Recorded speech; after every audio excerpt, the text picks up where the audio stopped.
Hey everybody, Les here. Welcome to a new season of the Be a Beacon podcast.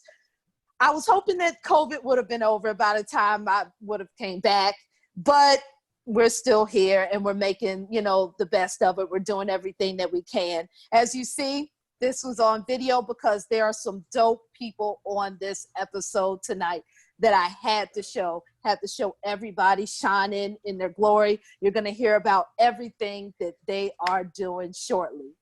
I just wanted to take a moment and give a shout out to our sponsors. Shout out to Dr. Destiny Thomas, who has the Thrivance Project, all Black female-led urban planning firm.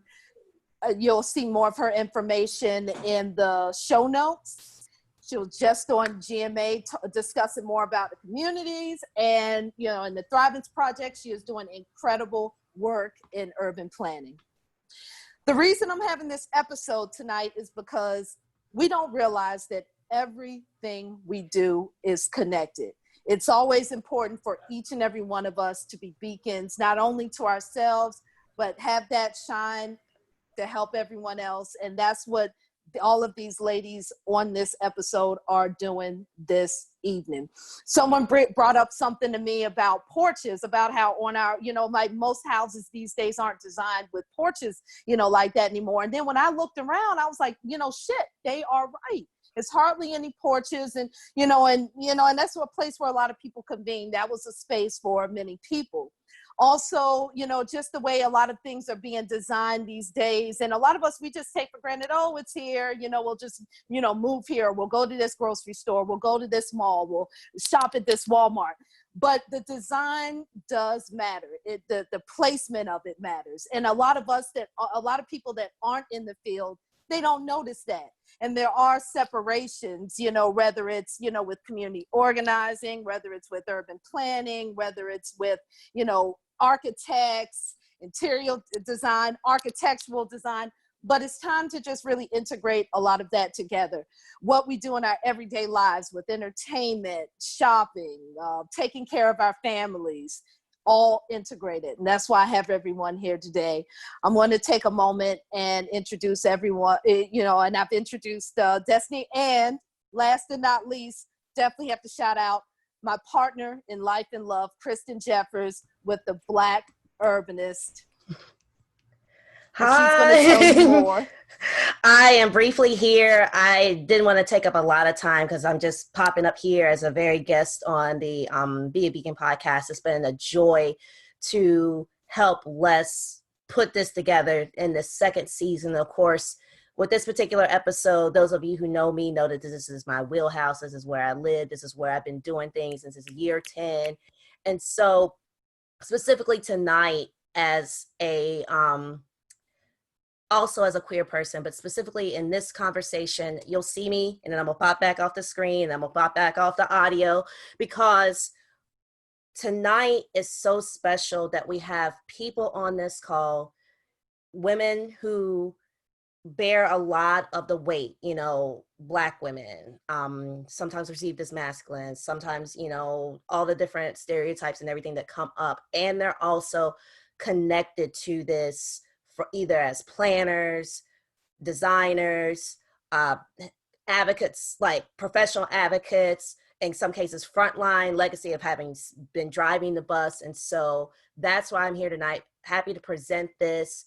If you want to keep up with what I'm doing, theblackurbanist.com, specifically the new book clubs and circles I've started, theblackurbanist.com/circles is the best place to find me. Always at Black Urbanist, Instagram and Twitter. And so I'm going to kick it back to Les to get back to this wonderful conversation. And we're going to introduce these three wonderful people that have so much to say about this issue, specifically as Black queer women in urbanism and design. Right. Thank you again, baby, for such a lovely introduction. And y'all, she's doing dope stuff. Definitely, whether you are by POC or white, she has a book club for you. Of course, white folks, don't hurt. The ones for y'all is donation based to make sure that BIPOC people can have a space, a free space on learning more. So her more of Kristen's information will definitely be in the show notes. I'm so excited, and I watch how much time and energy that she puts into this, and for everyone to share and for everyone to learn from. It's very incredible. And it's very incredible also to have all of y'all here. I'm going to start with Tamika Butler. What hasn't she done? Y'all have probably seen her, lately. I've just always admired the work that she's done, whether it's been with bicycle advocacy, transportation, urban planning, all of it. So I'm definitely glad that she's here today. And y'all see her on the cover of Bicycling magazine very soon. So by the time this episode is released, you'll probably say, hey, she's on the cover of my Bicycling magazine.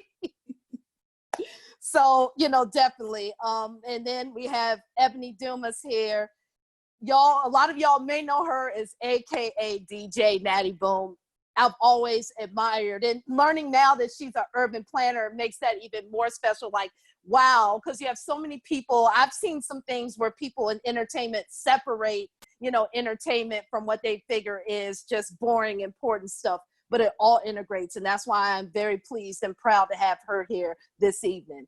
Also, Desiree Powell, introducing her. She is really, really great. I admire. She's going to tell y'all more about, what she's doing with Black Spaces, her venture. She's going to just tell you more about her place in the world and just some other creative things that she is doing that I find absolutely dope. So thank you again, Desiree, for taking time out your schedule tonight and taking your free time tonight to be here. So again, y'all, I'm having this because all of this intersects, and these people here show that all that urban planning does intersect many of the things that we do every day. And sometimes I think, especially in the movements that we're in right now, especially with the focus being on Black Lives Matter, yeah, there is a more heightened sensibility, but also I think sometimes there's still separatisms, in a way where, okay, you have the organizers focusing on this, but wait, what about our buildings? What about our homes? What about just how everything is planned, about how our streets are even planned that we're protesting here today. So I'll start with you, Tamika. What have you really taken out of this movement so far, like with integrating your work? I know you've had a lot of changes going on, and, definitely tell us more about that and how, like, this movement right now is integrating with what you're doing. Yeah, well, first, thanks for having me on the podcast. And I'm really excited to be on the podcast with these two awesome folks. I'm coming straight from work, even though it's all at home. I'm in the same seat, so I didn't get a chance to get as fresh as everybody else. But happy to be here. I think one of the main ways this movement has impacted me is that I left the private consulting firm I was at. And I think it was a decision where, someone I respected there made a decision to take an unpaid leave of absence and to really be in this moment and to really contribute in the best ways that they could. And I heard that and I wanted to do that. I think the other thing is when you're a woman of color, particularly a queer woman of color, particularly like gender nonconforming, or frankly, any person who has been oppressed. I'm sure Indigenous folks feel this way, folks with disabilities feel this way, women have felt this way in many situations. We get so used to showing up in certain places in certain ways and to doing that code switching to be able to do our work and frankly survive. And that work is exhausting. And I think going out on my own was just this feeling of, I said when I did it that I wanted to find my own voice, that I got really good at using other people's bullhorns, but I wanted to hold up my own bullhorn. I wanted to Right. be my own amplifier and to be able to really be. I am comfortable with who I am, but that doesn't mean I make everybody comfortable. And I wanted to fully be in a place where I was concerned about being comfortable with who I am, where I could be my full self and I would be valued for all that I had to offer and not for what people determined I could do. And so I'm really excited in this moment really hopeful for what this moment is bringing us. But I'm still a Black woman raised by Black women, and so I always have a healthy amount of skepticism about what this moment can really mean. So as much as I'm hopeful for where we are, I'm also really holding on to feelings of skepticism and anger, frankly, about all of these people who are deciding to jump on and say, well, now's the moment. I just didn't Yes. know these things existed before. And I say to that, you chose to not know, Yeah. right? Now, Because we've been right. saying it and you chose to not believe us. So those are, Yes. the complicated emotions I'm having in this moment, but mainly hope, and frankly holding on to joy, holding on to being able to find joy and happiness, because Black people deserve that too. Well, that's for sure. And I know all of you have been busy, especially you, Tamika. I mean, this girl just got off of a call, came right to this. That is how important this conversation is. And but Tamika, I wanted to ask you, because you've been all over the place. Every time I turn on the internet now, you're in a post. You've been debating. How has that really been? Just like, how has it been even before the quarantine? You in these kind of more majority white spaces is not only a Black woman, but a genderqueer woman, a gender nonconforming woman. Like I know how does that impacted your work, and how did that work for you as far as just interacting and in the boardrooms, or just in these kind of more traditionally white male dominated spaces? Yeah, I mean, it's been a tough few years for me, right? I'm in these predominantly white spaces, um, and I think I'm in a racist world, in a world full of white supremacy. Um, and I love my wife, and she's white, and so I think Mm-hmm. there's also things where I can't come home every day and just have somebody who's like, I get it, right? Like, Right. and so it's sometimes hard to be in a position where you are teaching constantly all day and then you come home. And I think I'm very lucky to have a partner who, before this moment, realized that white supremacy is a white people's problem. And so she's got to do the work, right? And so I think in that sense, Yes. that's been really helpful. But it's exhausting. It's exhausting, and I think there is a fair share of it that is energizing. Um, one of the things I always say is that these white folks might be inviting us places to speak and talk, um, because they want to check a box, but that doesn't mean that I am simply a token that is only doing what I do to make white people love me.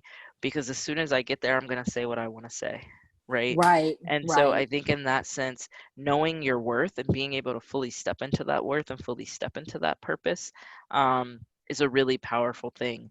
And so I've also enjoyed it, and I've enjoyed having an opportunity to put other people on.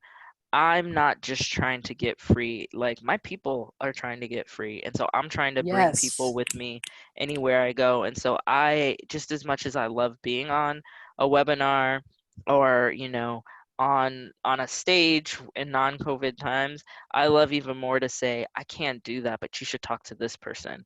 I Mm-hmm. loved, talking to Good Morning America when I was still at Tool and saying, yo, but the story you really should be telling is about Dr. Destiny Thomas and Brittany Brown and this firm they're putting together, and being able to use those opportunities.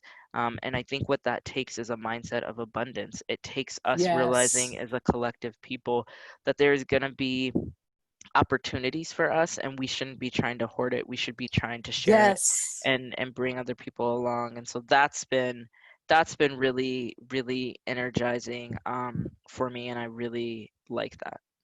Camaraderie, y'all. That's another reason why I was like, I wanted to have a Black queer, panel like this, group talk today. It's that, because sometimes, and when we're already marginalized, some people want to hoard all of it for themselves. They want to be a token. So yeah, I'm glad you said that. People needed to hear that this evening. And, Ebony, what about you? How's, just, your work in the movement? Because you integrate many spaces, your entertainment work. And one thing I admired was especially, someone else in one of my earlier episodes, I had interviewed Lee Levinston-Perrine. Shout out to Lee for all the work he does with Makers Lab. You were on hikes, like it was just so refreshing. I mean, it was already a great virtual Black Pride space, but for you to integrate, the Black urbanism with, you being on hikes and, you being around the trees and all of that, that was very refreshing. And that was just dope. I was like, wait, DJ Natty Boom, she's not performing, today. So, but this weekend. So it was so cool, Yeah, well, let's be real. Gender is a performance, and so yeah, for sure. Make a choice on what to wear and how we want to present ourselves. Right. But to introduce myself a little bit more, my name is Ebony Dumas. I'm an urban planner and a DJ, as Les just mentioned. I grew up in Tulsa, Oklahoma, and I bring this up because it really describes a lot of like maybe how I'm viewing things right now as well. And so going to magnet schools in that area, it would be people from all over the city coming into one space, mostly in a Black neighborhood. And then when I started to have white friends, which was like this kind of like new thing, going over to their houses, I would see, a really different picture than what the area and what the built environment was like around my house. And so there were sidewalks in the white neighborhoods. There were really well manicured and landscaped public parks. And so understanding that the city was really investing in a different way in different neighborhoods, and like Tulsa is so segregated, that's when I started to really see urban design and urban planning. Even though I didn't know that what I was seeing. I didn't have a context to say, this is urban planning, or like someone is making a decision about this. I just saw like, oh, okay, well, clearly like, this neighborhood deserves more than the neighborhoods that me and my family live in. So highlighting that, I, later on started to understanding that urban planning was a career choice. And I got into that career through DJing, literally because we were having house parties. And in DC around 2006 or 7, having those house parties meant that there was still a majority Black city, majority Black neighborhoods, a lot of long-term residents who were homeowners. And so we got to know those folks. We, invited them to the parties. They were always at the function. And so not only was it a bunch of like mid-20-year-olds, but there was also clearly like every party, a group of, 50 plus Black folks who were holding a corner up. And then as the demographics of DC in general started to change, so did the makeup of the neighborhoods where we were living. And lo and behold, we started to have the cops called on us pretty much every time. And at that point, I started to go to neighborhood like ANC meetings, advisory neighborhood council meetings. Right. I would see the kind of demographic shift also play out in who was at those meetings. And so we had newer residents starting to be on the councils and be, like very active parts of the neighborhood, which is great. We should all be really involved in our neighborhoods. But there was always a clash between the long-term residents and the newer term residents. And I would always try to find myself like, how do I participate in this? How do I want to navigate these situations? And that's when I started to understand that urban planning and city planning specifically was what really was igniting me. And so as a DJ, we were being used as essentially an economic development tool, because we're bringing in queer people, we're bringing in people of color, and lots of different communities to come to function. And so not only are we patroning a specific club, but we're also going out to dinner in that area. We're also coming back the next weekend and spending money and spending our hard-earned money in these areas. And so that's where I came into urban planning. And where I am right now in my thinking with this moment, so I work in the public sector, and there's also a heavy conversation about community engagement. I've worked in the private sector and worked at a firm that was an urban planning, urban design and landscape architecture firm And we really like prided ourselves on like handling community engagement, being able to do the charrettes, being able to like, you know, put the stakeholders together. And then from there, I went to work kind of in the nonprofit community development space. And so what I've constantly seen is like the conversation around equity and, you know, like racial justice has often been like, okay, let's talk to the community, like capital T, capital C, like trademark the community, when like the community is really whoever is living in an area. And when we have, you know, the public sector and policy that has been discriminatory for ever since it was invented, then we have like really white neighborhoods. And are we listening to the community when there is a lot of like embedded racism in the built environment? And so I'm really interested in concepts of reparations, but reparations of like acknowledging that a neighborhood is all white for a reason. And so we can't only listen to those neighbors. And yeah, those are some things that I've been thinking about a lot at this time. And speaking of that, because that has been such a hot topic, and thanks for going more in depth with everything, you know, that you're involved with and just things that you've been on your mind and you've been applying. What do y'all think about, you know, reparations in general? Do you think we'll get them in the form of what many people want, like, hey, we're going to get it in a check or land? I mean, what's your view, you know, with that, since you brought that word up? It's interesting for sure. As far as like how that plays out, is I think, like Ebony mentioned, as far as like nonprofit community development and spaces, right. You wanted more of a sense of land because so many people, James Baldwin, Booker T. Washington, have put so much, and W. Du Bois put so much emphasis on like land, and that's where it starts. And right. Without that, you really don't have a place. When you have land, you create the place, you build the built environment, and you kind of design it in a way that fits the community that you're trying to, you know, reach out to. Whereas, I mean, getting a check would be cool too, don't get me wrong. Like if they talking about it, like, yeah, I'm still pro check. But at the same time, that's something that land is something that is, it's not easily accessible to Black people traditionally, just because we've been left out of that conversation. And when you have people like us that are, you know, aware and cognizant and educated about land use, there's no loopholes, there's no tricking us out of, selling your grandma's house or getting tricked into a covenant deed or getting tricked out of a covenant deed. So I think reparations looks more like, I want it so I can put my people on it. Like Tamika mentioned, if I get on, I want everybody to get on. And that seems to be the biggest conversation in the sense of, yes, reparations, but also land use. Land use is so critical that I think we, even as planners, sometimes forget that we're using that as a policing mechanism to keep certain things out and bring certain things in. So, I mean, I'm interested to see how it plays out, but I definitely think that equates to land accessibility over financial accessibility. Oh, for sure. You have just so many views on that. And I'm going to put the floor on you, Desiree. So y'all, of course, Desiree has been doing wonderful, wonderful things, not only, in her community, but also with Black spaces. But I'm going to let her tell you a little more about what she's doing. So thank you again for having me. My name is Desiree. No doubt. Sometimes, or commonly seen on social media as D. I started Black Spaces, BLCKSPCS, just honestly as a blog. I left my public sector job in December, just wanted more for myself from an urban planning perspective, and just kind of trying to reach the sky, really.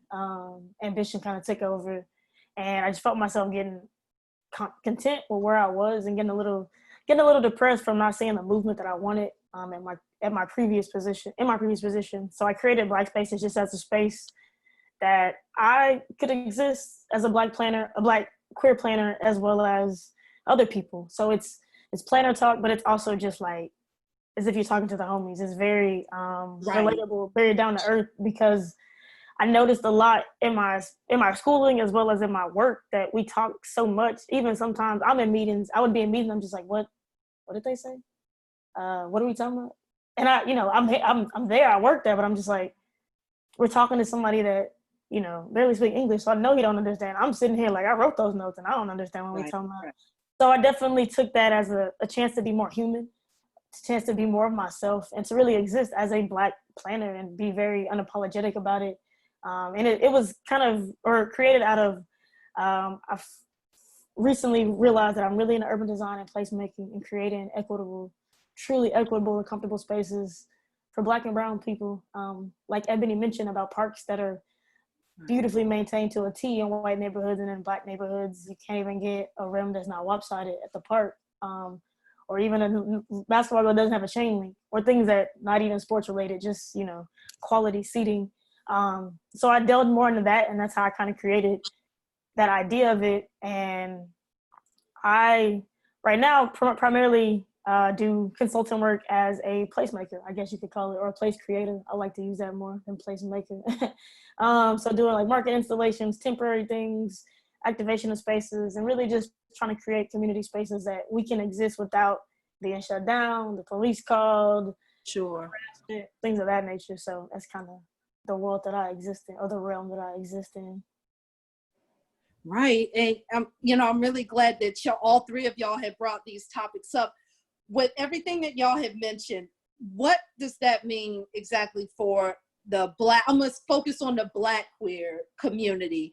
Many of us, we're just scrapping to survive. A lot of us, we're doing everything that we can, but how would you recommend as planners, for our Black queer community to get more engaged in the planning process, especially on terms of things like the security issues, issues with law enforcement, issues on safety? How would y'all say, or your opinions on how planning and being involved in the planning process, how would that work for Black queer, our Black queer community?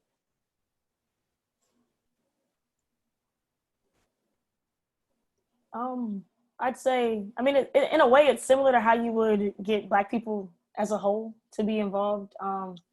Education, and I know that's tireless and that never stops. But as far as like, you see more Black queers in this profession, but I also think you can't make people want to be comfortable in that skin in their professional life. Some people feel like it's a harbor rather than a positive. They feel like that's an additional hurdle, so they don't want people to know. But I definitely think, like you mentioned, security, that is an issue that people don't see as important. I think when you come together as one and you're on the same page, as far as not just at a club, but even as a space, I've gone to white bars, gay bars that are security enforced all the way through, and I've gone to Black ones a couple blocks down the street, and it's like free for all. So getting those people involved, and that goes from, I think, like management, patrons of that area, patrons of that particular establishment, and even people in places that are doing advocacy work. So whether that's for trans rights, gender nonconforming, I think people like that, nonprofit advocacy work is really where I think, me being like 100% grassroots, I think that's how you get people involved from that aspect. Because they feel more comfortable, I think, when they're talking to a nonprofit rather than somebody at the city. Right, but now, because I know in my time with transportation advocacy and transportation organizing, it was a lot of times I would be the only person, in some of these meetings. There would just be other government officials and maybe sometimes someone from a nonprofit or another community space, but it was very slim to none. And, I've been around all types of people. They'll say, all that, they're going to do what they wanted to do. They're going to do what they want to do. And even it's a classism, intersection as well, where people say, well, those bougie people, they're going to do it the way they want to do it. They don't care about us, How would y'all say as planners, because I know y'all interact with, a lot of people and in a mixture of people and a variety of people, would you say, like, as your work as planners, not only, do you need more engagement with like the, of course, the architects and, people doing the construction, but also maybe adding in maybe a social worker or maybe like someone in the security apparatus, when planning, especially in certain neighborhoods and certain zones that y'all work with?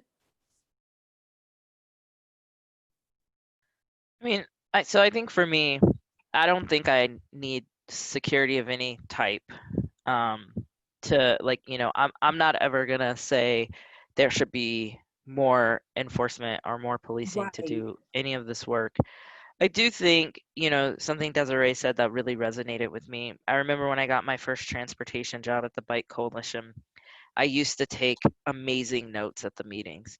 And everyone would always say, "Well, Tamika, could you share your notes? Because you always take such good notes." And what they didn't realize is I was taking such good notes because I was just writing down words that I didn't know what they meant.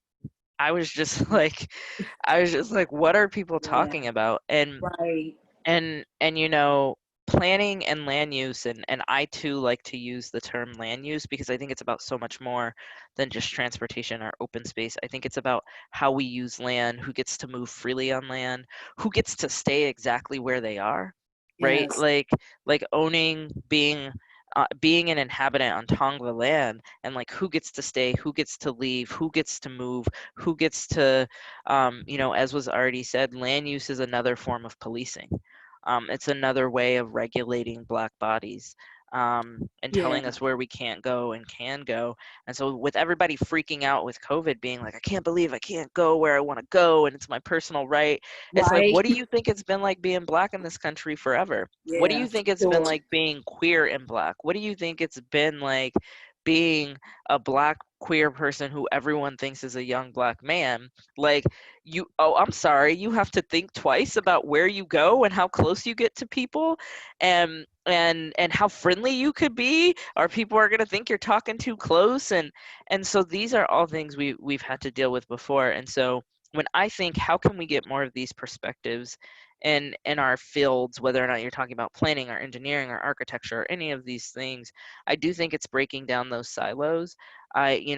Some of the best projects I've been on have been with social workers, have been with public health Right. folks, have been with folks who can see outside of this myopic transportation view. Yes. Charles Brown at Rutgers, I remember one of the first times I heard him speak, he was like, if you're at a planning meeting and your transportation planner says to a person who has a question about housing or gentrification and displacement or any of these other issues that might be plaguing their community, if your transportation planner's response to that is, well, I'm just a transportation planner, I can't answer that question, then it's time for you to find another transportation planner, right? Because we Sure. have to be able to see all of these different issues, and we have to realize that for the people who theoretically we're serving with our work, they don't just stop and say, okay, now I'm in this issue, okay, now I'm at this issue, right? As much as that's our framework, as much as we want to circulate them at a community meeting from table to table and say only think about this one thing at this one table, their Right. life is constantly flowing. So when they're going to work, they're thinking about how they're going to get there, they're thinking about their kids, they're thinking about how they're going to pay for dinner, they're thinking about all these things, and most of them happen without them even realizing they're thinking about them. And so we have to integrate that. And the last thing I'll say is, I always struggle with this question of like, how can we as a people get more involved? Like, I do want us to be more involved. I've said multiple times, I think urban planning is a secret profession that like the white folks didn't want us to know about, because it is so much control over how we move in space and take up Right. space and stay in space. Um, but I also don't want to put that on us. Just like I said, white supremacy is a Yeah. white people's problem. Like, I want to know, for all the white folks who work in our field, how are you going to get more people that look like us to be at your community meetings? When you do a study about gender and transportation, gender equity, who are you defining as a woman? Who are you valuing the opinions of? How do you deal with folks who are non binary? How do you deal with trans folks? How Right. do you elevate their safety concerns? Why is it important enough whether or not a cisgender white woman feels comfortable sitting on her train, going through a low income community of color where those folks always rode the train, but because now gentrification and displacement, who we're protecting on these trains looks different?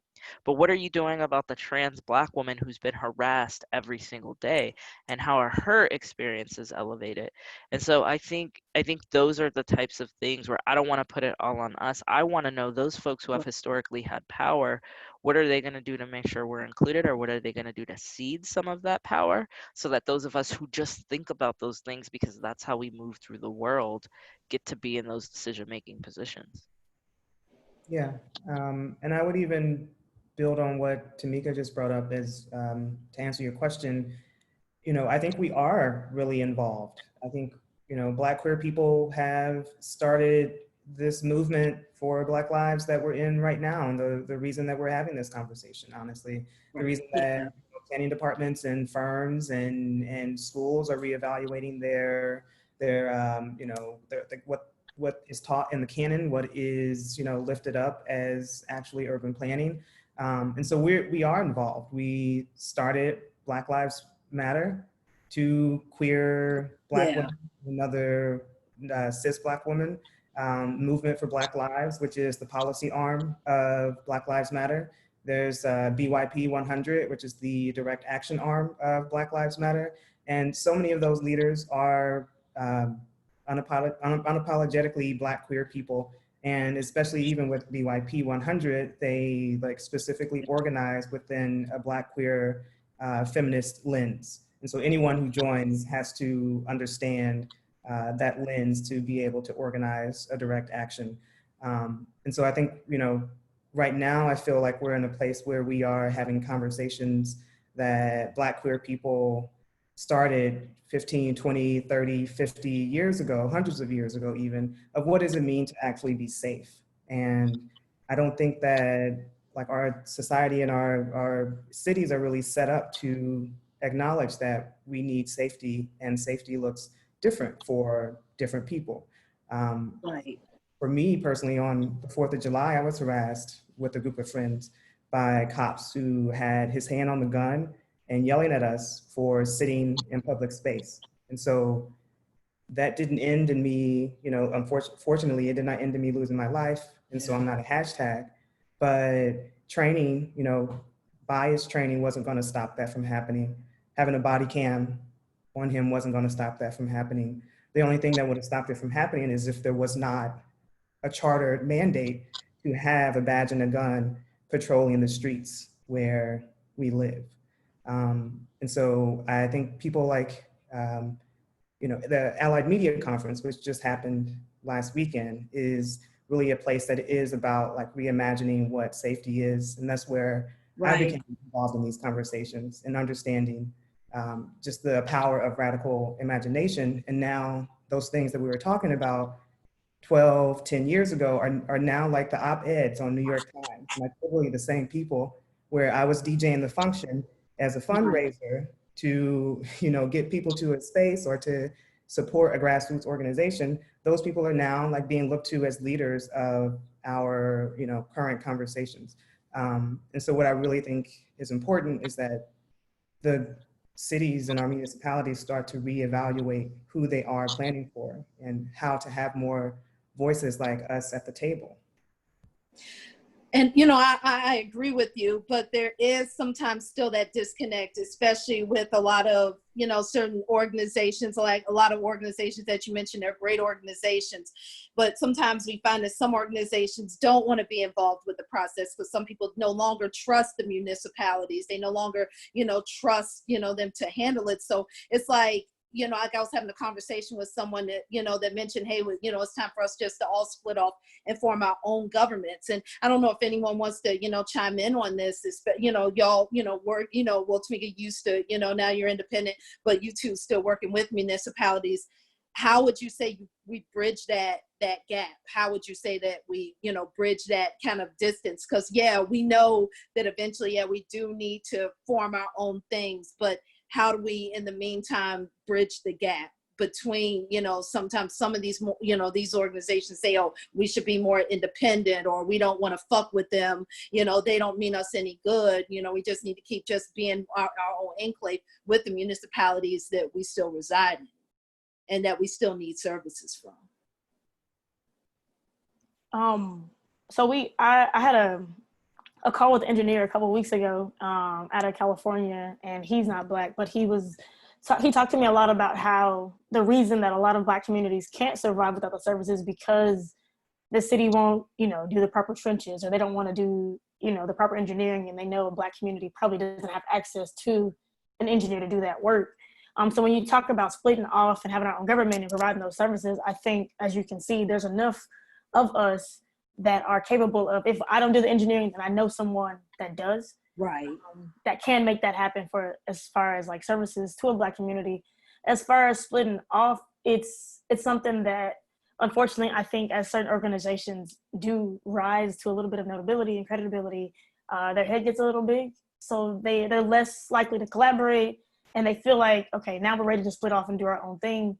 And I think, and I've seen it on the public side as well, you see some amazing groups and some amazing organizations, once they catch the eye of a city council person or some type of public, some public figure in the community that wasn't looking their way before, but now all of a sudden they're pro everything, pro trans, pro all the things, because something changed in their life. Maybe their kid came out and now they're just trying to be down for the cause.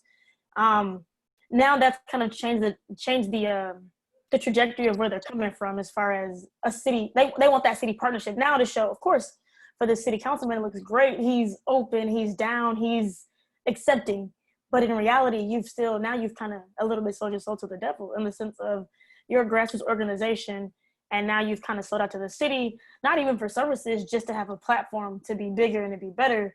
But at what point when you split off, I feel like that's kind of where we've kind of not dropped the ball, but have been misled. We've been so quick to jump out. And I've said this a couple of times, we've been so reactive and not proactive enough, in the sense of, I definitely think as a collective, as Black people, we have all the abilities and the capabilities and everything to separate ourselves from the whiteness that's pretty much forced on us every single day in our work, our lives, shopping, driving, everything. But because we've jumped the gun a little quickly as far as being reactive instead of proactive, we don't really know what to do. So we've kind of been trained to be like, we're already, like Tamika mentioned, we're already skeptical that it's going to actually work out for us, because it doesn't always work out, and we always kind of get stuck in a planning period of, we don't have enough funding, we don't have enough backing. So I think it's doable, but it's also something that, coming from a state like Texas, where we tried to do the whole split thing from the U.S., we were reactive, but we weren't proactive. We didn't have a plan. We were just doing it just to do it. I think now is a time where we can definitely do it. It's just like, okay, what's the plan? We gotta go into knowing, okay, if we have land, how are we gonna build it out? What's our built environment look like? How are we gonna make sure that we have access to the things that we didn't have access to before, like accessible transportation, like sidewalks that are wide enough for me to walk, the next person to use their wheelchair or have crutches?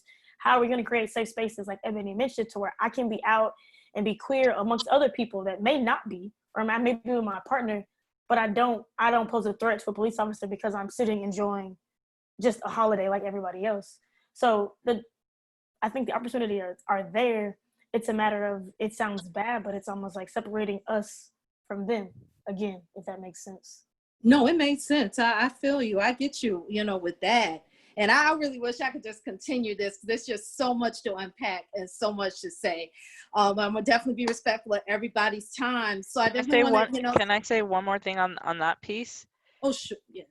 I do think it's important, and I think something that we potentially uniquely understand as queer Black folks is, I think a lot of us queer Black folks have had times in our life where we're in groups, with predominantly Black people, and sometimes we're aware of not being too queer, and then we're in groups with queer people where, like, our Blackness is just something that is difficult, right, for them, not for us, but for them. It's inconvenient. They don't want to talk about it. They're just colorblind.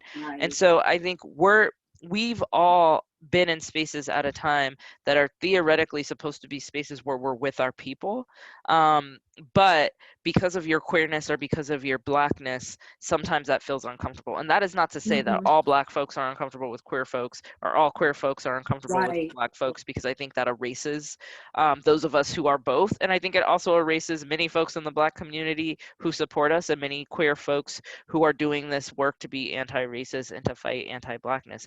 With that being said, I think as folks who understand that experience uniquely, we have to be keenly aware of when we do our own policing and our own anti-Blackness and our own anti-queerness, by trying to determine who is woke enough, or whose strategy for change is going to get us to the promised land. Like, what I'm concerned about is if someone is shared in my fight for liberation and freedom.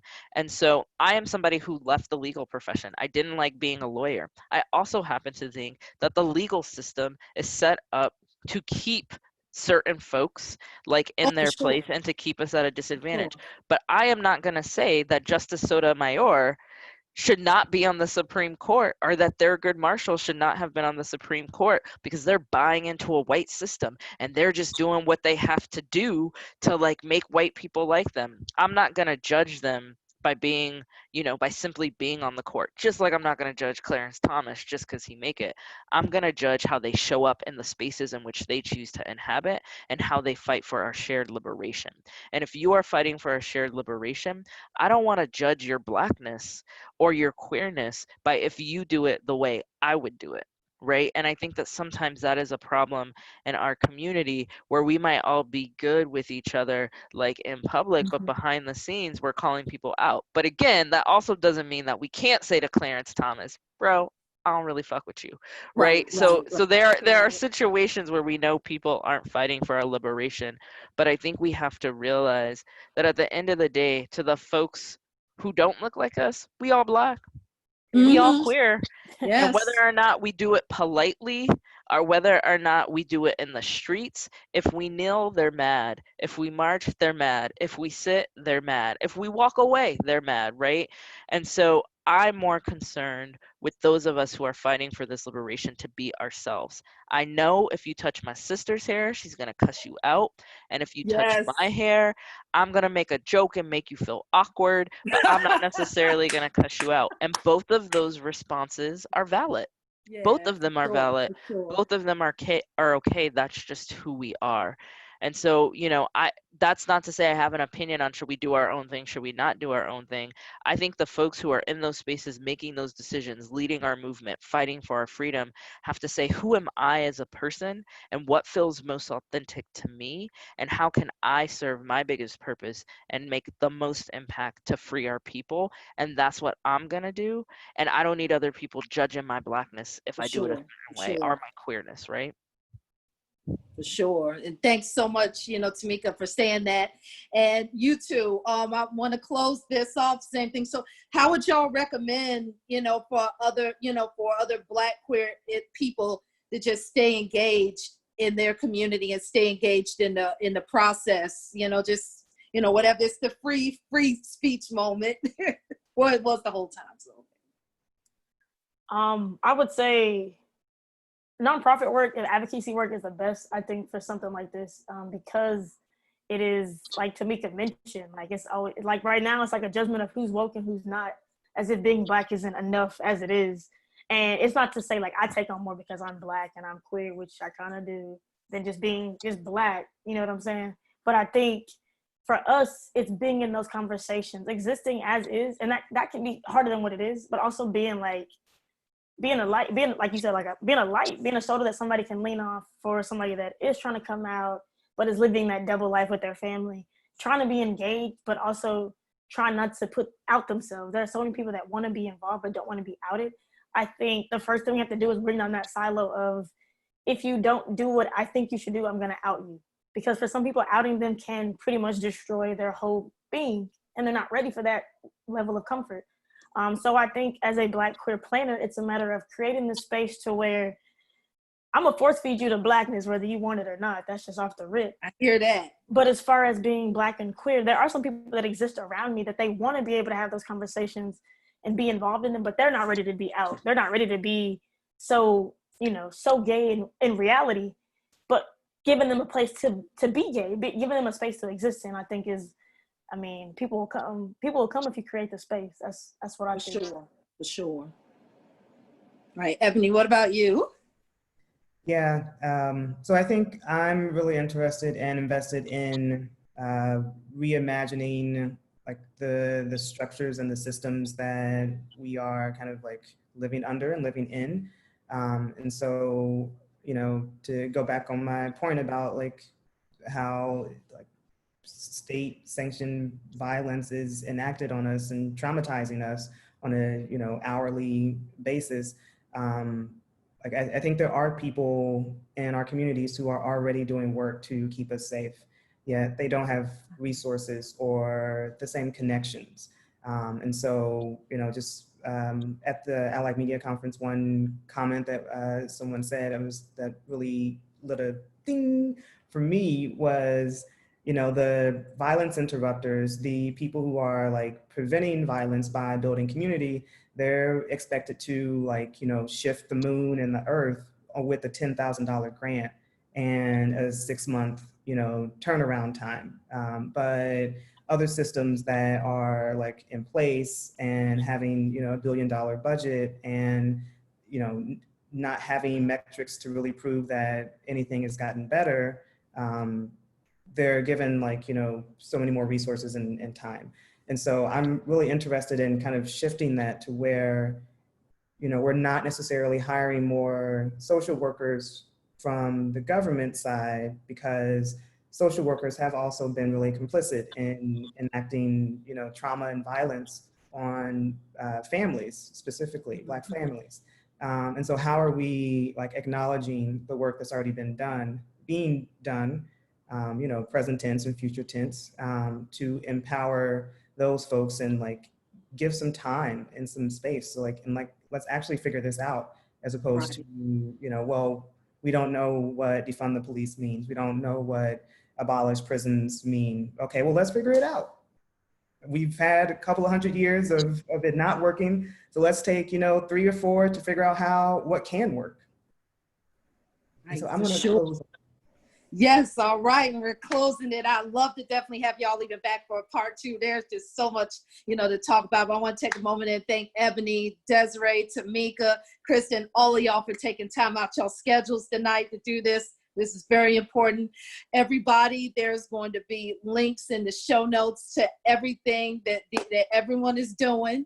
As always, I'm reachable, les@leslighthouse.com. You'll have put down my social handles. You can always reach out to me. And once again, everybody, throughout this time, it may seem like it's crazy with the virus and just all the racial, you know, and cultural issues we're going through right now, but this is a movement. This is a revolution. We all must continue to be comrades for each other and be there for ourselves, rest when we need to, and just protect ourselves and protect our loved ones and protect each other. Continue to be beacons in your life as well as others. All right, everybody. Good night and take it easy. Thank you. Oh yeah, don't log off yet. Thank you.